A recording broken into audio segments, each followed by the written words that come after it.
예. 그 태풍 온다 그래서 걱정을 엄청 많이 했는데 그래도 생각했던 것보다는 매미 때 생각했거든요. 저는 매미나 루사나 막 이런 거 그때 생각하면 진짜 끔찍하더라고. 근데 그 정도는 아니었던 것 같아. 많이 약해져서 또 잘 중부나 이런 충청도 이쪽엔 조금 피해가 없는데 경상도 거기 포항 이쪽에는 그 주차장 거기 갔다가 그렇게 실종되고 이렇게 좀 안타까운 일들이 많아서 수해를 입은 분들이 많아서 잘 해결될 수 있도록 속히 복구될 수 있도록 기도해 주시고 하나님의 위로가 함께 하시기를 바랍니다. 명절에 맛있는 거 많이 만들고 계세요? 언제부터 만드는 거예요? 이제 해요? 뭐 올라가신 분도 계시고 보니까 또 이렇게 여기 계신 분도 계시고 그러네. 하여튼 명절에 내가 복의 근원이 돼야 돼요. 나 때문에 믿음의 사람은 그거예요. 아브라함에게 하나님 복 주신 것은 아브라함을 통해서 모든 민족이 복을 받게 하시는 거예요. 그러니까 나 한 사람 복 받는 거에 만족하는 거 아니에요. 구원받는다는 것은 나 혼자 구원받고 나 혼자 잘 먹고 잘 산다. 나 하나님의 구원 얻었다. 그걸로 기뻐하는 게 아니에요. 그 예루살렘 교회가 보면은 예루살렘 교회가 모이기에 힘쓰는 교회였어요. 기도하는 교회였어요. 말씀 나누는 교회였어요. 자신의 물건은 자기 것으로 생각하는 일 없이 다 나눴었어요. 그런데 자기들끼리만 너무 좋은 거예요. 자기들끼리. 하나님께서 그 예루살렘 교회를 흩으시는 거예요. 그래서 사도행전 8장에 보면 다 뿔뿔이 흩어지게 하셔. 큰 박해를 통해서 뿔뿔이 흩어지게 하셔. 그래서 뿔뿔이 흩어져서 어떻게 되나? 그들이 가는 곳마다 하나님 복음이 증거되었다. 그래서 이제 사도행전도 다 왔습니다. 이제 이번 주, 다음 주, 2주 정도 하면은 사도행전도 마치고 이제 로마서로 들어갑니다. 오늘도 하나님 말씀 가운데 여러분 깨닫는 은혜가 있고 하나님이 내게 주시는 음성을 들으시길 주 이름 축복합니다. 이제 사도행전 마지막 여정인데요. 28장의 말씀 함께 나눌 텐데요. 바울은 이제 로마로 이송되어 가는 가운데 유라굴라라는 큰 광풍을 만납니다. 그래서 배가 난파되죠. 그런데 하나님의 은혜로 276명 모두 구조를 얻게 됩니다. 그리고 이제 어디에 머물게 되나? 멜리데 섬에 머물게 돼요. 근데 멜리데 섬에 오니까 원주민들이 바울 일행이 도착할 때 불을 피워줘서 몸을 따뜻하게 해주는 거예요. 그런데 바울이 나무 한 묶음을 이렇게 거두어서 불에 넣으려는 순간에 그 나무 속에 있었던 이 독사가 와서 바울을 탁 물었다는 거예요. 그래서 원주민들은 그걸 딱 보고 바울이 물은 이 독사가 얼마나 무서운 독사인지 다 알고 있는 거예요. 원주민들은. 그러니까 이제 바울이 물린 것을 보고 다 바다에서는 구조를 받았지만 공의가 그를 살지 못하게 했다면서 바울은 죽어 마땅한 죄인이다라고 생각하는 거예요. 왜? 바다에서는 그렇게 가까스로 살았지만 이 사람은 마땅히 죽어야 될 사람이기 때문에 독사에게 물려서 죽었다는 것이죠. 그런데 어떻습니까? 바울이 그렇게 됩니까? 그 독사를 툭 떨어버려요. 그리고 아무렇지도 않은 듯 행동합니다. 대수롭지 않다는 겁니다. 사람들은 다 그가 붓거나 쓰러져서 그렇게 죽을 거라고 생각했는데 바울은 오히려 아무 이상이 없었다는 거예요. 그리고 이 일을 통해서 그거 원주민들은 바울을 신처럼 여기게 됐다 그래요. 그래서 바울은 더 쉽게 그들에게 하나님의 복음을 전하게 되는 귀한 길이 열리게 되는 것입니다. 그게 오늘 이제 나눌 말씀인데요. 지금까지 사도 바울의 여정을 하나하나 이렇게 우리가 계속 1차, 2차, 3차 전도여행 또 예루살렘 공회에 보고하러 갔다가 또 예루살렘 2차 전도여행 끝나고 보고하고 또 3차 전도여행하고 또 그 예루살렘에 많은 사람들이 유대인들이 핍박하잖아요. 바울을. 그러니까 하나하나 여정 보면 어딜 가나 바울은 바울을 이렇게 반기고 믿고 그런 사람도 있었지만 항상 그런 사람이 있어요. 바울을 음해하고 핍박하고 그 데살로니가 사람들 보세요. 깡패들이잖아요. 그 데살로니가에서만 있는 게 아니라 그 데살로니가를 떠나도 따라와서 바울을 괴롭혔던 사람. 그러니까 얼마나 바울의 그 복음의 여정이라는 것이 힘들고 참 고난이 계속되었죠. 거기다 또 우리가 알던 가이사랴에 2년 동안 감옥에 갇혀 있잖아요.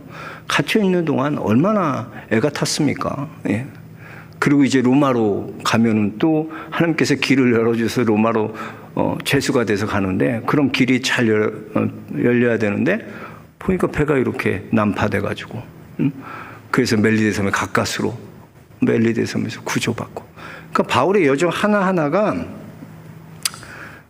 그냥 된 게 아니에요. 복음을 전하기까지 수많은 고난과 시련을 겪었다는 것이죠. 그런데 이 바울이 고난을 대하는 자세를 우리가 좀 배워야 돼요. 생각해 봐야 돼요.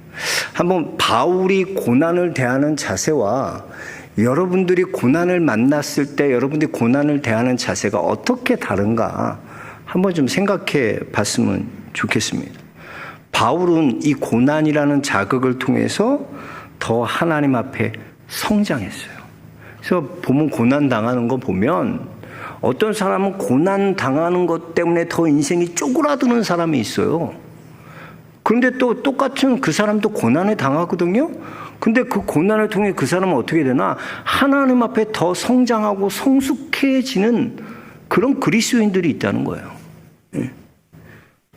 여러분 고난이라는 것을 어떻게 생각해야 되나?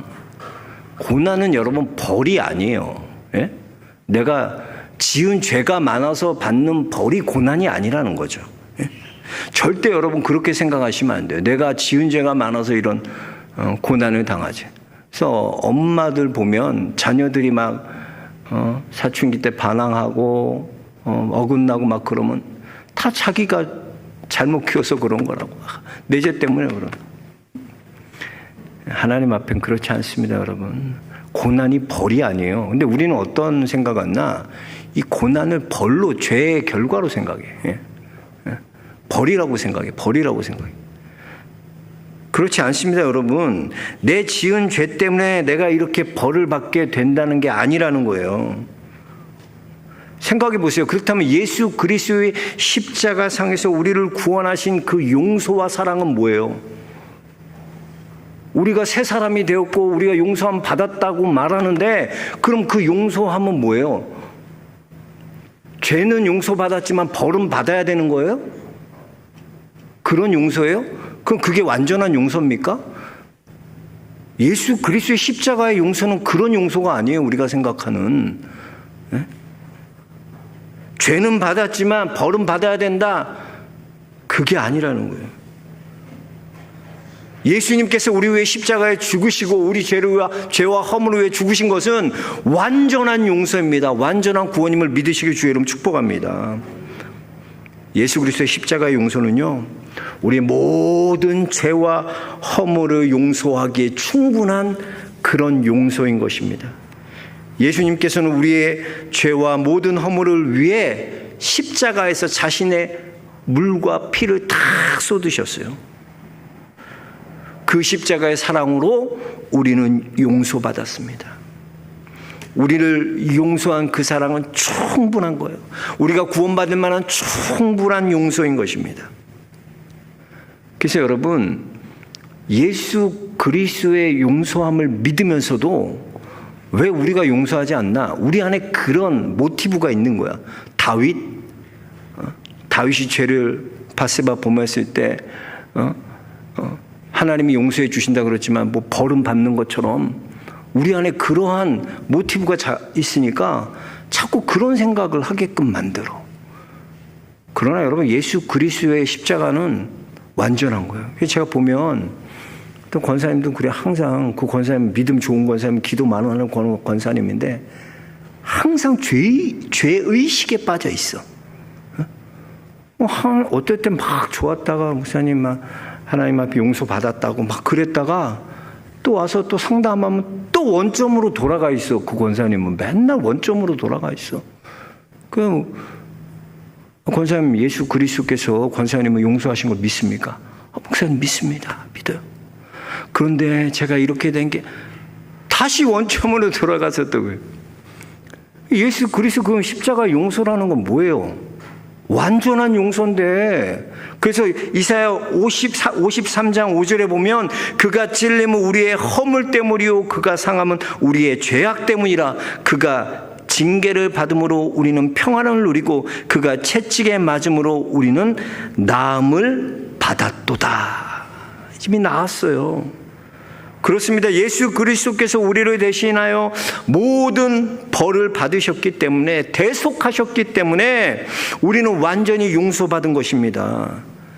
이것이 바로 십자가의 완전성이에요. 그러니까 바울은 고난을 벌로 생각하지 않았어요. 바울 한번 생각해 볼까요, 여러분? 바울을 한번 생각해 보세요. 만약에 바울이 그걸 만약에 벌로, 고난이 오는 걸 자기가 이렇게 무슨 고난을 벌로 생각했다면 어떻게 했을까요? 하나님 만나기 전에 바울은 어떤 사람이었어요? 예수 그리스도의 도를 전하는 자들을 잡는데 가장 앞장서서 죽이려고 했던 사람이 바울이에요. 그러니까 자기 안에 그런 죄책감이 없었을까요? 내가 어떤 사람인데, 내가 저 사람들보다, 나는 저 사람들 죽이려고 했던 사람인데. 항상 그런 게 있었을 거, 우리 같으면 있었을 것 같지 않아요? 그런데 보면 그런 게 전혀 느껴지지 않아요. 네. 우리 같으면 또 생각하기를, 어떻게 그렇게 예수 그리스도의 도를 전하는 사람을 잡아들이는데 가장 앞서던 사람이 예수 그리스도를 전한다고? 그건 말도 안 돼 생각할지 모르지만 바울은 예수 그리스도의 십자가의 용서를, 그 십자가의 사랑을 경험했어요. 그래서 그의 사랑이 나를 강권하시는도다. 나를 휘어잡았다는 거야, 그 사랑이. 그렇게 고백하잖아요, 고린도후서에서. 그래서 사도 바울은 그 십자가의 사랑으로 새 사람이 되었어요. 예수 그리스도의 십자가의 은혜로 그는 다 용서받았어요. 그렇다면 그 용서함을 어떻게 해야 돼? 믿어야 돼. 바울은 예수 그리스도께서 날 위해 죽으시고 날 위해 부활하신 것을 분명히 믿었어요. 그걸 믿는다는 게 뭐냐면 여러분이 더 이상 죄인이 아니라는 거예요. 이미 예수 그리스도께서 여러분 용서하셨다는 것을 내가 믿어야 돼. 근데 자꾸 우리 안에 그런 죄의식이 있거든. 자꾸 우리 안에 그 마귀가 심어놓은 씨앗이 있거든. 자꾸 그거를 의심하게 만들어. 예수 그리스도한테 회개하고 하나님 앞에 새 사람이 되었음에도 여전히 난 벌은 받아야 돼라고 생각하는, 자기 자신을 용서하지 못하는, 하나님은 용서하셨지만 나는 내 자신을 용서하지 못하는 그런 우를 범한다는 것이죠. 바울이 만약 용서함 받지 못했다면요, 이 고난을 어떻게 받아들였을까요? 아마도 바울은 이것을 인과응보로, 내가 이렇게 그리스도인들, 예수 그리스도의 도를 전하는 자를 핍박했기 때문에 내가 이렇게 파손당하고, 내가 유대인들에게 이렇게 돌맞고, 내가 유대인들에게 이렇게 어려움을 당하고 독사에게 물리고, 이게 다 내 죄 때문에 그런 거다. 그렇게 생각했을 거예요. 그렇게 받아들였을 거예요. 그러나 바울은 그렇지 않았습니다. 오히려 고난을 죄에 대한 벌로 생각한 것이 아니라 하나님께서 내게 주신 사명을 이루기 위한 자극으로 생각하고 그 고난을 받아들이는 거예요. 고난 또한 하나님의 인도하심을 믿고 그 고난을 받아들였다는 거예요. 그래서 로마서 8장 28절에 보면 우리가 알거니와 하나님을 사랑하는 자 곧 그의 뜻대로 부르심을 입은 자들에게는 모든 것이 합력하여 선을 이루느니라 라고 말씀해요. 우리가 알거니와 그래서 우리가 알거니와, 여기서 알다라는 것은 히브리어 에이도인데요, 이 에이도의 동의어가 뭐냐? 본다 그러는 거예요. 우리는 본다. 무엇을 보나? 하나님의 뜻대로 부르신 모든 사람들에게는 모든 것이 합력하여서 선을 이루는 것을 내가 본다는 거예요. 본다는 거. 아멘? 그걸 믿는 거예요. 믿는 거. 비록 고난이 오고요, 시련이 오고요, 어려움이 오지만 그걸 통해 하나님 뭐 하신다? 합력하여 선을 이루게 하신다. 그걸 믿는 거예요. 그게 하나님의 인도하심을 믿는 거예요. 나는 어떤 고난과 어려움이 찾아와도 하나님은 그것을 통해 합력하여 선을 이루게 하실 것을 믿습니다. 그래서 보면요, 하나님께서 왜 이런 고난을 통해서 일을 하시나, 이 고난을 통해서 보세요. 이 파손하는 걸 통해서요, 그 배에 있었던 276명의 사람들이 모두 구원받아요. 그렇잖아요. 사도 바울이 예언하잖아요. 배만 망가지지 여러분의 생명에는 한 사람도 생명을 해치지 않을 거다고. 걱정하지 마시오. 안심하십시오, 여러분. 근데 그 예언대로 그거 누가 가르쳐줬다? 하나님께서 내가 이렇게 얘기하셨다. 그 276명의 사람이 이 파손한 것을 통하여 바울과 함께 하시는 하나님, 참 하나님을 만나게 되는 거예요. 그 파손한 것을 통해서. 또 보면 멜리데 섬에 갔잖아요. 멜리데 섬에 갔는데 왜 재수없게 그 독사가 나한테 물어, 하필이면. 근데 그거 물리고도 그냥 툭 털어버리잖아. 대수롭지 않게 생각하잖아요. 불에 그냥 툭 털어버리잖아요. 사람들은 다 죽을 거라고 생각했는데 바울은 죽지 않았어요. 그러니까 그걸 통해서 뭐예요? 아, 이 사람은 하나님이다, 신이다.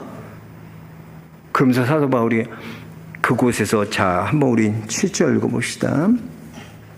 7절 시작.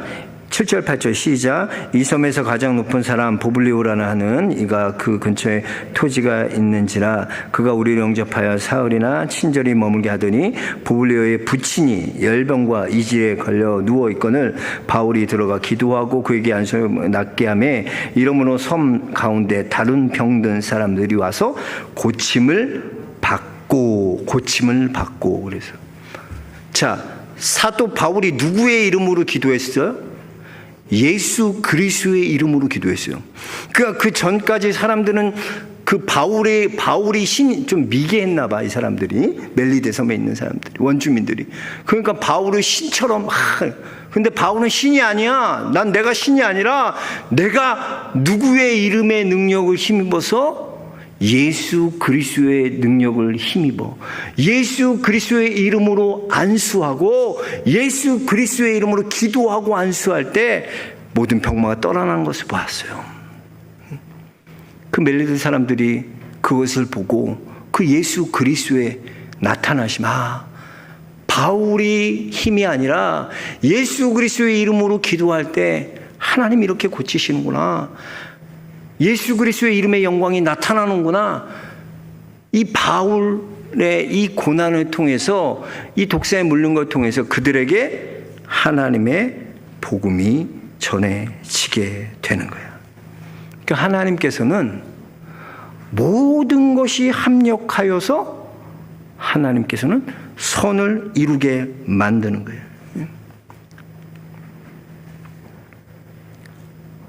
여러분, 하나님의 역사는 그런 거예요. 우리가 이해하지 못하는 어떤 고난과 시련과 어려움 가운데 그 문제를 어떻게 바라봐야 되나? 이 고난 또한 하나님의 인도하심으로 믿고, 하나님께서는 모든 것이 합력하여 선을 이루게 하신다는 것을 내가 본다는 거야. 난 믿는다는 거예요, 그걸. 그럴 때 여러분, 우리의 인생을 온전히 하나님께 맡길 수 있어요. 온전히 하나님께서 내 삶을 주도하시도록 인도하시도록 만나. 그래서 우리 인생을 보면 우리가 인생을 주도하며 살아가려고 그래요. 우리. 내가 주인 되어서 내가 인생을 주도해가는 인생이라 그래요. 인생을 살고 싶어요. 그래서 내 뜻대로, 내 생각대로, 내 원함대로 되기를 원해요. 그래서 우리 기도할 때 그러죠. 하나님, 평탄한 길 주옵소서, 순풍 만나게 하여 주옵소서, 어려움 없게 하옵소서. 다 우리 그렇게 기도하잖아요. 네? 왜? 우리가 주도적으로 살기를 원해서 그래요. 그러나 여러분, 믿음의 사람은요, 주도적인 인생을 사는 게 아니라 인도하시는 인생을 살아가는 게 믿음의 성도임을 믿으시기 바랍니다. 우리는 하나님의 인도하심대로 살아가는 거예요. 하나님이 우리를 어떻게 인도하시는지 하나님을 바라보고 그 하나님을 맡기고 그 하나님을 따라가는 건 그게 바로 우리 성도의 모습이어야 된다는 거예요.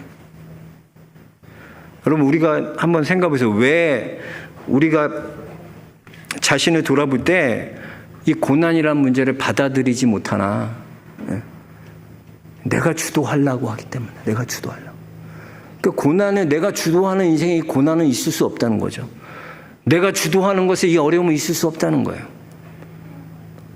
그러나 여러분, 우리는 주도하는 인생이 아니에요. 인도해가는 인생. 하나님이 나를 인도해 가시는. 그러니까 여러분, 다윗을 보면요. 야,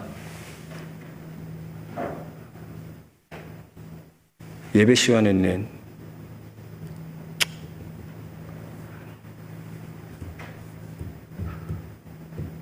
그러면 안 돼. 다윗을 보면 다윗이 그러잖아요. 저는 다윗이 참 위대함이 어디에 있나? 다윗은 자기가 하나님 앞에 성전 지으려고 했어요. 나 하나님 앞에 성전을 짓고 싶어요. 그거 얼마나 좋은 일이에요. 얼마나 귀한 일이에요. 나 같으면 기분 되게 좋을 것 같아요. 우리 아이들이 자기 집 안 짓고 아빠, 저는 아버지 집 먼저 지어드릴게요. 그럼 우리 하나님 얼마나 기쁘실까. 근데 하나님이 안 된다는 거예요. 야, 너 안 돼. 너가 지을 수 없어. 근데 좋은 일이잖아, 하나님의 성전. 근데 다윗은 주도적인 인생이 아니었어요. 하나님의 인도하심으로 사는 인생이야.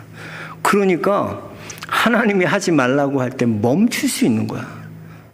내가 다 지을 수 있지만 다 멈추고 모든 준비를 자기가 다 하나님 앞에 준비하는 거야, 성전. 그리고 그 아들 솔로몬이 성전을 짓게 만드는 거예요. 그래서 다윗은요, 여호와는 나의 목자시니 내게 부족함이 없으리로다. 이 고백이 나올 수 있는 거예요, 진짜로. 왜? 내가 주도하는 인생이 아니거든. 여호와가 내가 목자가 되주셔서 나를 인도해가는 인생이거든. 나는 그 인생을 사는 사람이라는 거예요. 내가 목자가 아니라 여호와께서 내 목자가 되주셔. 할렐루야. 그 고백이 있었던 거예요. 나의 길을 아시는 이가 하나님이여. 나의 길을 그가 아시나니 그가 나를 단련하신 후에는 내가 정금과 같이 나아가리라. 우리가 이걸 믿고 살면요, 고난 때문에 좌절하거나 낙심하지 않아요. 왜? 하나님께서는 반드시 모든 것이 합력하여 선을 이루게 하심을 내가 보기 때문에, 믿기 때문에, 그러기 때문에 고난 가운데 감사할 수 있고 고난 가운데 찬송할 수 있는 것입니다. 왜? 그것을 통해 하나님께서는 반드시 선을 이루실 것을 믿기 때문에. 오늘 바울을 한번 보세요. 모습을 생각해 보세요. 세상적인 눈으로 보기에는요, 이것이 참 고난이고 시련이고 고통처럼 보여요. 그런데 그걸 통해서 하나님께서는 276명의 목숨을 다 구원해 주셨고, 멜리데 섬에서 이 사도 바울을 통하여 이 멜리데 섬에 있는 사람들이 병을 고치고 예수 그리스도가 이름이 증거되는 귀한 하나님의 역사를 이루어 가신 것입니다. 이것이 바로 하나님의 인도하심을 받아들이는 사람에게 나타나는 하나님의 능력인 것입니다. 에브라함 링컨의 일화를 보면요, 링컨이 대통령으로 있을 때 종종 출석하던 교회가 워싱턴 DC에 있는 뉴욕 애비뉴 교회였대요. 근데 그 목사님이 링컨 대통령이 이제 성경을 펴놓을 때 옆에서 눈여겨서 그 성경을 보았다고 합니다. 근데 그 성경의 한 구절에 아주 낡고 손을 하도 짚어서 거기가 하얗게 됐대. 손자국 있고 심지어 눈물 자국까지 썼대요. 그게 바로 시편 37편이에요. 시편 37편 5절에서 7절의 말씀인데요. 내 길을 여호와께 맡기라. 그를 의지하면 그가 이루시고 내 의를 빛같이 나타내시며 내 공의를 정오의 빛같이 하시리로다. 여호와 앞에 잠잠하고 참고 기다리라. 자기 길이 형통하며 악한 꾀를 이루는 자 때문에 불평하지 말지어다. 왜? 내 길을 여호와께 맡기기 때문에, 내가 주도적인 삶을 살지 않기 때문에, 하나님의 인도하심을 바라보고 살기 때문에 맡겨드릴 수 있는 거예요. 여러분, 내 길을 내가 걸어야 된다고 생각하십니까? 내 길을 주도적으로 내가 가야 된다고 생각해요? 아니에요. 우리는 인도하시는 대로 가는 거예요. 그게 비록 우리가 이해할 수 없는 고난일지라도 그 고난을 통해서 하나님께서는 이렇게 합력하여 선을 이루고 예수 그리스도의 이름을 나타내고 하나님의 영광을 받으시고, 여러분 안에 그 소망이 있길 바랍니다. 고난 가운데도 하나님이 영광 받으셔야 되잖아요. 내가 어려움 당해도 하나님이 영광 받으셔야 되잖아요. 내가 그런 고난과 시련 가운데 하나님의 이름이 증거돼야 되잖아요. 하나님 그걸 위해 그 모든 일들을 하나하나 만들어가며 이루어가는 것을 보게 됩니다. 그래서 저는 이 사도행전을 계속 묵상하면서 사도 바울에게 향하신 하나님의 은혜가 어떤 것인지, 큰 그림으로 보면 이 모든 과정을 통해 어떻게 하나님이 그를 인도해 가시고 하나님이 이루어 가시는 하나님의 복음의 사역이 어떻게 전개되어 가는지를 우리가 보고 배우게 되었습니다. 그렇습니다, 여러분. 내가 주도하는 인생이 아니라 하나님이 인도하시는 인생이 되시길 축복합니다. 여러분의 입으로도 여호와는 나의 목자시니, 내가 목자가 아니라 여호와는 나의 목자시니 내게 부족함이 없으리로다. 이 고백이 저와 여러분의 고백이 되시길 주의 이름으로 축원합니다. 하나님,